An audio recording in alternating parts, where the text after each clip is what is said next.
রাত 2টো বাজতে চলল।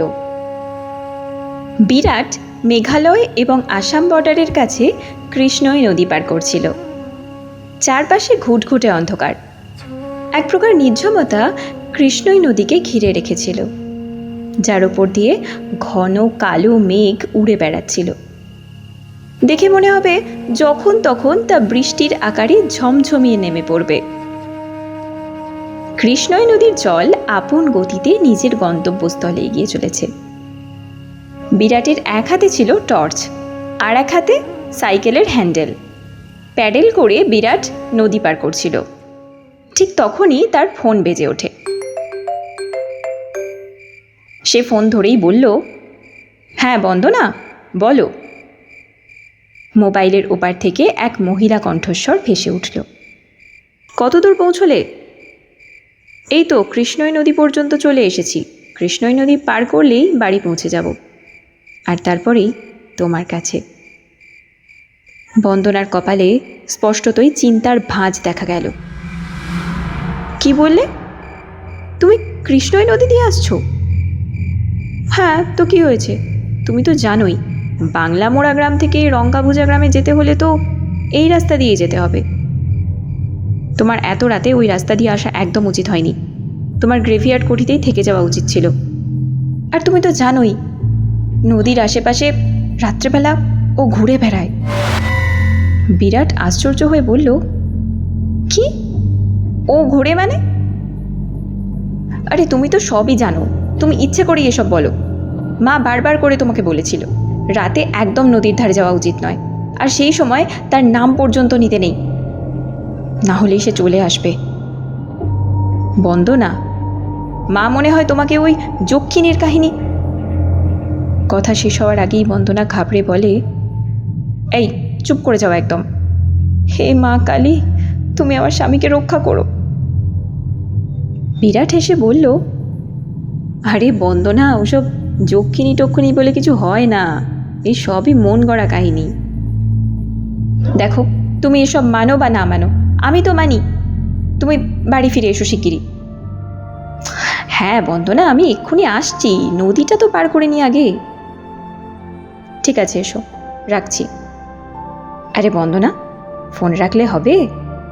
তুমি একটা কিছু ভুলে যাচ্ছ না তো? আমি আবার কি ভুললাম? বারে, যক্ষিণীর কথা মনে রাখতে পারো, আর আমাদের যে আজকে বিবাহ বার্ষিকী, সে কথা মনে রাখতে পারো না বুঝি?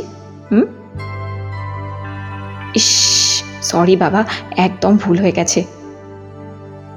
বিরাট অভিমান করে বলে, ভুলে গেছো না? ভুলে গেছো যখন, তোমাকে কিন্তু সাজা পেতেই হবে।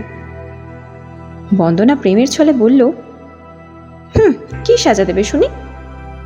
বিরাট বলে, তোমার সাজা হলো তোমাকে আজকে আমার সাথে সারা রাত জাগতে হবে। বন্দনা লজ্জা পেয়ে যায় আর বলে, এই কি সব কথাবার্তা বলছো?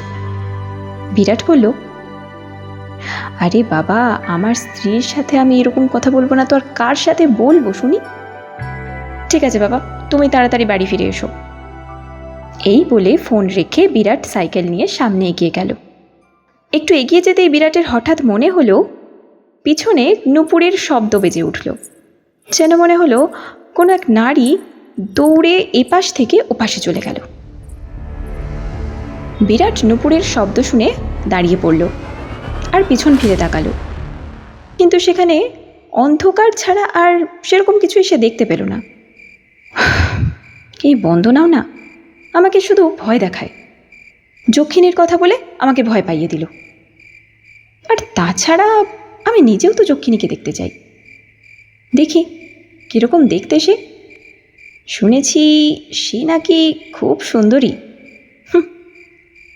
এই বলে বিরাট সামনের দিকে এগোতে লাগলো, কিন্তু কিছু দূর এগোতেই বিরাট অন্ধকারের মধ্যে একটি ছায়ামূর্তি দেখতে পেল। ছায়ামূর্তি দেখে তার মনে হলো সে মনে হয় বিরাটের জন্যই অপেক্ষা করছিল। ছায়ামূর্তির থেকে নুপুরের শব্দ ভেসে এলো এবং তার শরীর থেকে সুন্দর গন্ধ নির্গত হতে লাগলো। বিরাট ভীতগ্রস্ত হয়ে বলল, এই বন্দনার কথা সত্যি হয়ে গেল না তো? এ যক্ষিণী নয় তো? বিরাট ওই ছায়ামূর্তি দেখে এতটাই ভীতগ্রস্ত হয়ে পড়ল যে তার পুরো শরীর ঘামে ভিজে গেল, তার হাত পা ঠান্ডা হয়ে গেল। সে ভীতগ্রস্ত কণ্ঠে বলল, কে ওখানে? কোনো শব্দ এলো না। বিরাট মোবাইলের টর্চ চালিয়ে ওই ছায়া মূর্তির দিকে ফেলল। টর্চের আলো পড়তেই ওই ছায়ামূর্তি এক যুবতীর, সেটা সে বুঝতে পারল। নদীর কিনারায় খুব সুন্দরী এক যুবতী দাঁড়িয়ে আছে, যার বয়স কেবলমাত্র ওই 24 কি 25 বছর, যার উচ্চতা 5 ফুট মতো। তার লম্বা ও খোলা চুল, ফর্সা শরীর আর ফর্সা মুখ অন্ধকারেও যেন জ্বলজ্বল করছে। লাল বর্ণের রক্তাক্ত ঠোঁট তার। কালো শাড়ি ও লাল ব্লাউজ পরিধান করেছিল সে।